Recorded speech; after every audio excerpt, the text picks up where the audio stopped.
سلام بر همه شما عزیزان، امیدواریم همه شما خوب هستید. ما امروز درس 9 را میخونیم. درس 9 امروز ما گردشگری و مسافرت می باشد. واژه جدید هم داریم: مرداب، جاذبه های توریستی، اجاره ویلا، آرامگاه، کارت اعتباری، مدارک، گم شدن، دفن شدن، حس و حال عجیب، به آدم دست دادن، از اسپانیا ترکیدن، چشمهای پف کرده، دست از پا در از سر برگاشتن، انگار، سطل آب سرد ریختن روی سر. خب جلو میریم. اهداف درس امروز ما: انتظار می رود دانشجو پس از خواندن این درس بتواند: یک، با اسامی سفر یعنی هدف وسیله سفر آشنا شود و بتواند تصویر هر یک را به درست تشخیص دهد. دو، با اسامی برخی از مکان‌های دیدنی ایران آشنا شود. کیونکہ ہم گردشگری یعنی سفر و مسافرت کے بارے میں آج بات کریں گے، تو اس ایک سفر کے لیے ہمیں کون کون سی چیزیں ہمیں ضرورت پڑتی ہیں، اور جو ایران کے جو دیکھنے کے قابل جو بہت ہی تاریخی مقامات ہیں وہ بھی آج ہم یہاں آشنا کروائیں گے. با برخی از عبارت مربوط به سفر آشنا شود و بتواند معنی آنها را به درستی تشخیص دهد. گفتگوها را بشنود و بتواند به درستی به پرسش‌های پس از آن پاسخ دهد. با معنی جملات گفتگو آشنا شود و بتواند معنی آنها را حدس بزند. تو چلتے ہیں آج کے درس کی جانب، جو کہ ہے گردشگری یا مسافرت. واجه آموزی میں دیکھیں گردشگری و مسافرت میں واجه زیرہ بشنوید. اب یہ والے الفاظ ایسے ہیں کہ جو نیچے جو تصاویر دی گئی ہیں ان میں آپ نے ایڈ کرنا ہے. سفر کاری، جو کام کرنے والا کام کاج کے لیے جاب کے لیے سفر کرتے ہیں. سفر زمینی، سفر زیارتی، سفر تفریحی، سفر ہوائی، سفر دریائی. یہ سفر کرنے کے چند چیزیں ہیں. اس کے اندر آپ نے ایڈ کرنا ہے کہ سفر زمینی، سفر ہوائی، سفر مثال کے طور پر زیارتی یا کاری کون سا ہے وہ آپ نے اس میں ایڈ کر دینا ہے. بری و بحری. ب، آیا تا به حال به ایران سفر کرده اید؟ کدام یک از مکان‌های دیدنی ایران را دیدید؟ کیا ابھی تک آپ نے ایران کا سفر کیا ہوا ہے اور ان جگہوں میں سے کون سی جگہ آپ نے دیکھی ہے؟ مرداب انزلی، قلعہ فلاک الافلاق خرم آباد، ذریعہ مطہر امام رضا علیہ السلام مشہد، آرامگاہ حافظ شیران، مینار جنبان اصفہان، غار علی صدر ہمدان. تو یہ آپ نے بتانا ہے اس کے اندر کون کون سی چیزیں آپ نے دیکھی ہیں اگر آپ نے ایران کا سفر کیا ہے تو. تمرین اول میں دیکھیں ان دو ستون اور یک دیگر واصل کنید. ان ٹیبل میں جو چیزیں جملے دیے گئے ہیں ان کی تفسیر اگلے جملے میں ہے. دوسری ٹیبل میں جو رکھے ہوئے ہیں وہ آپ نے ایڈ کرنا ہے. جیسے کہ مثال کے طور پر زیارت کردن در حرم. اب اس میں دیکھیں کہ کون سی چیز آئے گی کہ ماندن درجه خانه، خرید کردن از مراکز، محلهایی که مسافر از آنها بازدید میکنند، دعا خواندن در کنار آرامگاه امامان و پیامبران. یہ آئے گا حرکت تے. تو شش میں آپ یہ حرف تے لگا دیں اور باقی اسی طرح آپ نے باقی ایڈ کرنا ہے اپنی طرف سے. چنین یک میں دیکھیں. اور یہ نمبر جو آج ہم آپ کے سامنے چلائیں گے اس کو عنوان یہ ہے کہ به متن زیر گوش دهید و با توجه به گفتگوها مشخص کنید در هر گفتگو این افراد به چه صفحه رفته اند. آڈیو میں سننا ہے کہ یہ جو افراد ہیں ان افراد کا سفر کون سا ہے، کس سفر پہ یہ جا رہے ہیں. تو چلتے ہم آڈیو کی جانب. اول یه بلیت هواپیما برای مشهد میخوام. چشم. رفت و برگشت باشه؟ بله، یه هفته میخوام برم زیارت. بخش دوم کجا بودی این چند وقت؟ یه هفته از سر کار نمیای؟ مسافرت بودم، رفته بودم هندوستان، خیلی خوش گذشت.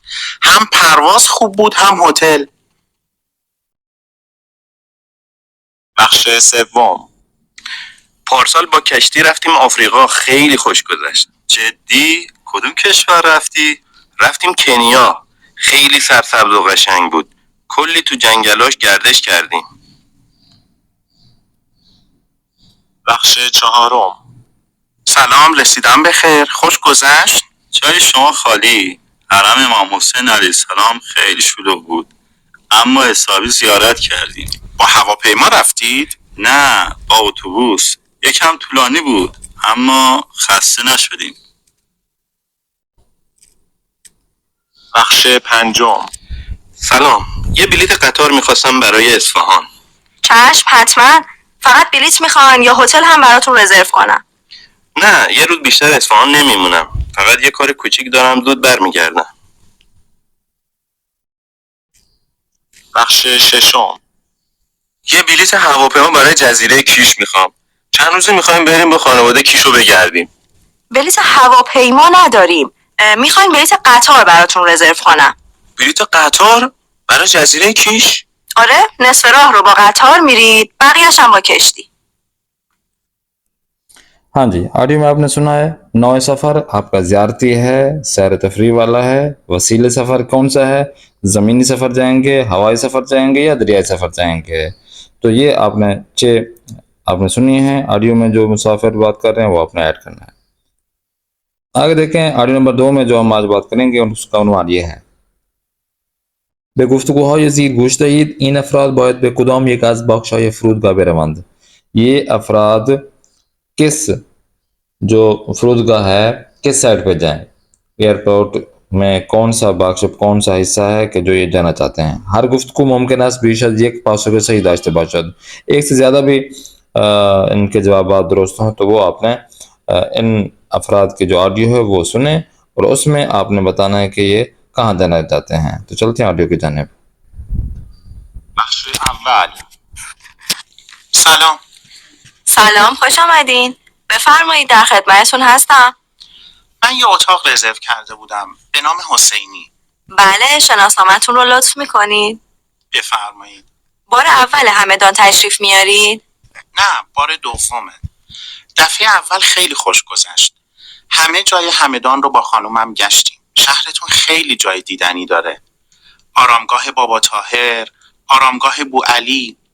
اما به نظر من بهترین جای همدان گنجنامه است. کلی از گنجنامه عکس گرفتیم. غار علی صدر هم رفتین؟ غار علی صدر؟ نه. غار علی صدر رو ندیدین؟ علی صدر بزرگترین غار آبی جهانه. خیلی معروفه. باید حتما برید. اسمشو زیاد شنیده بودم اما نمیدونستم توی همدانه. فکر میکردم تو اصفهانه. پس میشه برای فردا برا من و خانومم یه تاکسی رزرو کنید؟ به روی چشم. بخش دوم. سلام، خسته نباشین. میخواستم یه ویلا توی انزلی اجاره کنم. سلام قربان، برای چند روز میخواین؟ برای یه هفته. ای به چشم. ای مهندس، ویلا کجای انزلی میخواین؟ والا نمیدونم، من بار اولمه که میام انزلی. ای جان من، راست میگه ای مهندس. اشکال نداره، یه ویلا بهت میدم که دیگه هر سال تابستون انشالله بیای انزلی پیش خودمون. آی مهندس، مرداب رفتی؟ مرداب؟ نه، اتفاقا فقط اومدم اینجا تا مرداب انزلی رو ببینم. من همه استان گیلان رو گشتم، ماسوله، فومن، دیلمان، همه جاشو، ولی تا حالا انزلی نیومده بودم. آی مهندس، گفتی طرف دیلمان هم رفتی؟ قلعه رودخان چی؟ قلعه رودخان هم دیدی؟ آره، عجب قلعه‌ایه، خیلی خوشگله. آدم باورش نمیشه یه قلعه به این بزرگی بالای همچین کوه بلندی باشه. اصلا چطور این قلعه رو ساختن؟ چطور این سنگای بزرگ رو بردن بالای کوه به این بلندی؟ آره، واقعا عجیبه. من وقتی جوان بودم رفتم، الان دیگه پیر شدم نمیتونم برم بالای اون کوه. آره، یکم اون کوه بلنده. من وقتی رسیدم بالای کوه دیگه نایی نداشتم، ولی بهش میارزه. میخوام امسال بازم برم، ولی اول باید مرداب رو ببینم. بخش سوم. سلام، به هتل عباسی خوش اومدید. متشکرم. محسنی هستم، علی محسنی. یه اتاق رزرو کرده بودم. بله، شناسنامه‌تون رو لطف میکنید. حتما. ببخشید، من میخوام فردا برم مسجد امام رو ببینم. میتونید برام یه تاکسی بگیرید؟ بله حتما. مسجد امام خیلی به اینجا دور نیست. من خودم بعضی وقتها پیاده میرم تا اونجا. به نظر من مسجد امام قشنگترین جای اصفهانه. آره واقعا.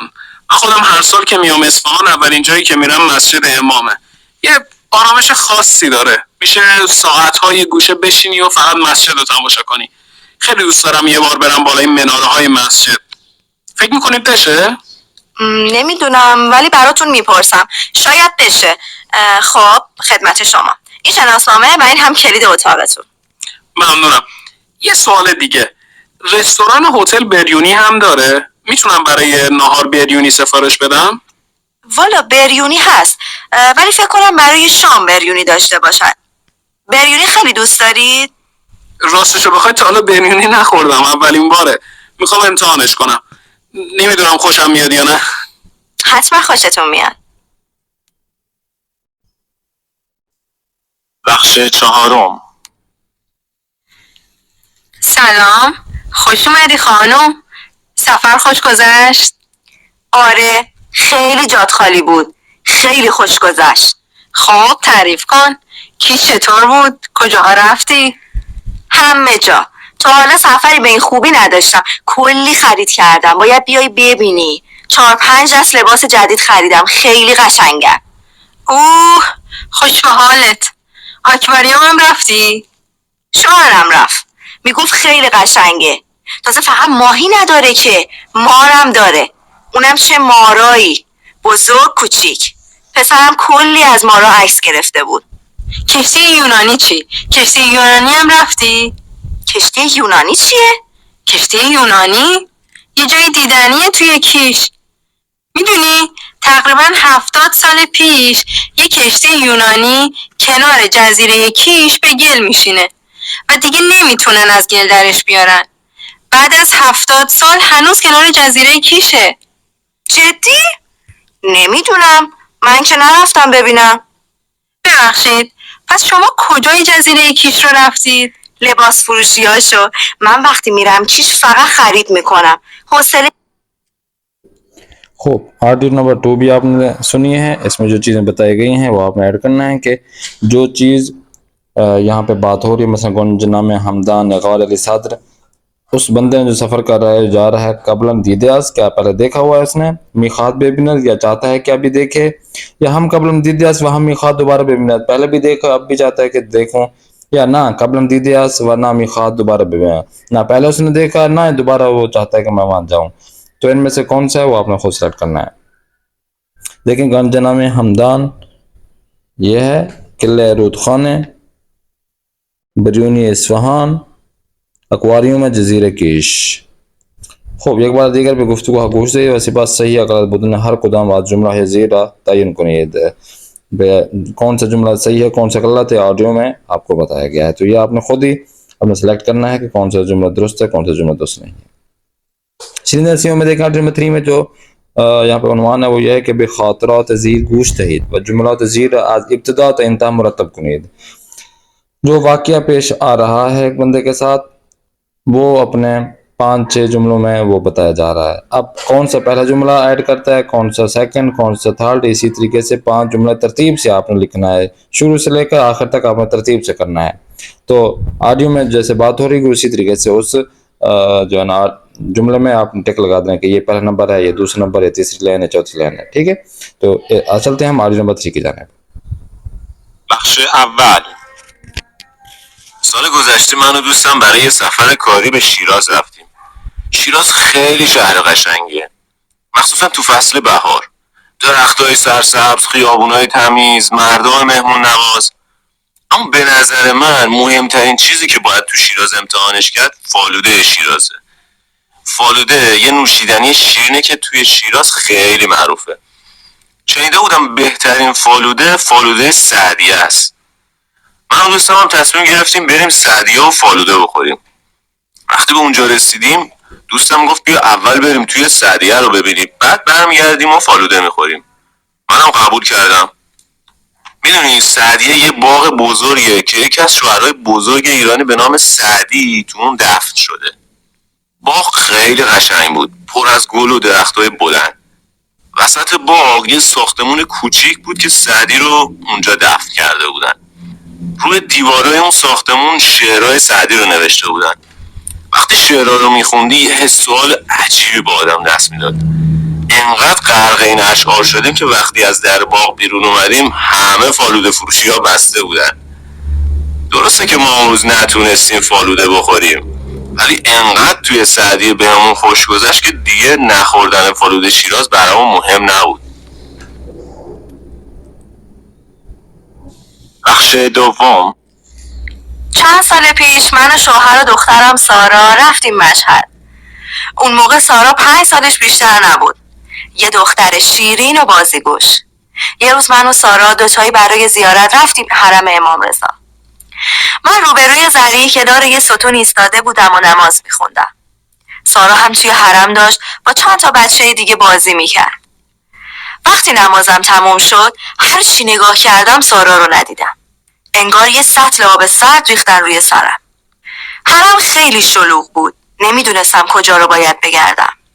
حدود 1 ساعت با چند تا خانم دیگه دنبال سارا گشتیم. من فقط گریه میکردم.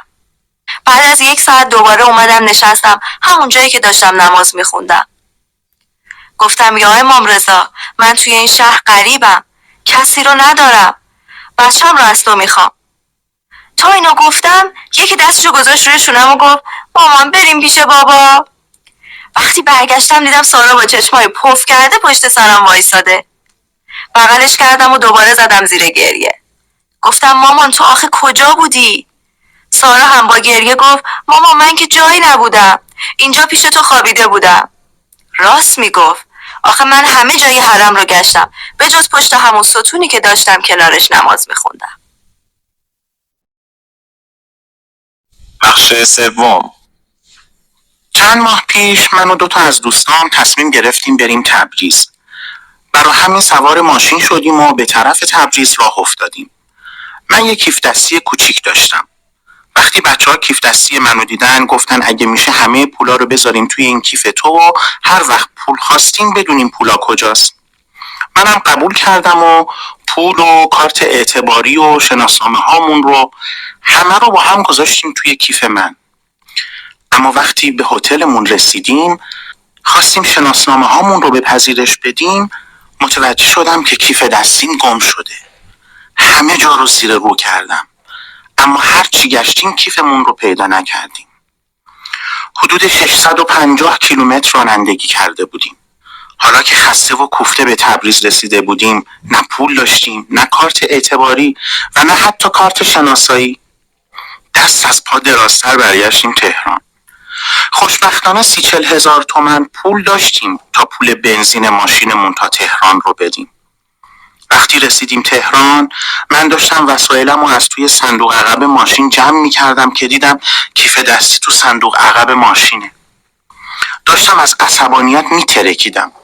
هرچی فکر کردم یادم نیومد که من کی کیف دستی رو گذاشتم تو صندوق عقب.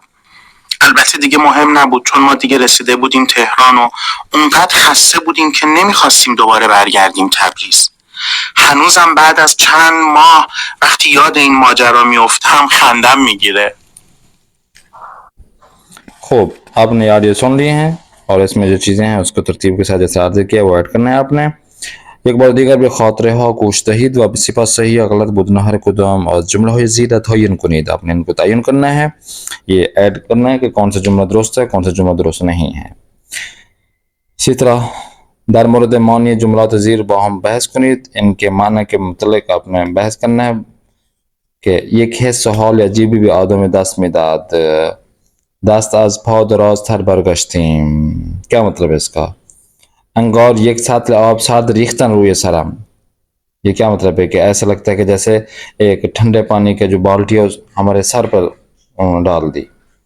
داشتم از اسبانت می ترکیدم که غصه से मैं अब पारे पारे हो रहा था. क्या मतलब है? जो चश्मा های पफ कर दे. तो इनके मतलब आपने बताना है. خوب चलते हैं हम लास्ट. متن زیرا بشنوید و جاهای خارج را با واژه مناسب پر کنید. ये ऑडियो में जो चीज़ बताई जा रही थी वो पैराग्राफ की सूरत में है और खाली जगह पर आपने करना है इन अल्फाज को लेकर कि महमूद नवाज फासिल तस्मीम गिरफ्त ये सारी जो है ना ऑडियो आपने इसके अंदर जो बातचीत हो रही थी पैराग्राफ में तो वो आपने यहाँ पे ऐड करना है. इसी तरह शुमारे 2 में गुफ्तगू ज़ीरा बेशनवीद व जाए खरा फुर कुनीद. ये भी इसी तरीके से कि आपने ऑडियो जो आपने सुननी है या अभी सुनेंगे तो इसको दोबारा सुनकर अच्छी तरह से इनको सुने और हर जगह को आपने पुर करना है। और नंबर 3 को भी इसी तरीके से तरतीब आप लिखना है कि पहले नंबर पे कौन सा जुमला आएगा, दूसरे नंबर पे कौन सा, तीसरे नंबर पे कौन सा, तो इनको तरतीब से लिखें। तो ये आज का ये हमारा दर्स हो गया जो कि गर्दशगी और मुसाफरत के मुतल्लिक था। तो इंशाल्लाह नेक्स्ट क्लास में फिर मुलाकात करते हैं। फिर मेज़बान कारी मोहम्मद आसिफ इस्फानी को दें इजाज़त। खुदा निगहदार, शुमा बादशाह।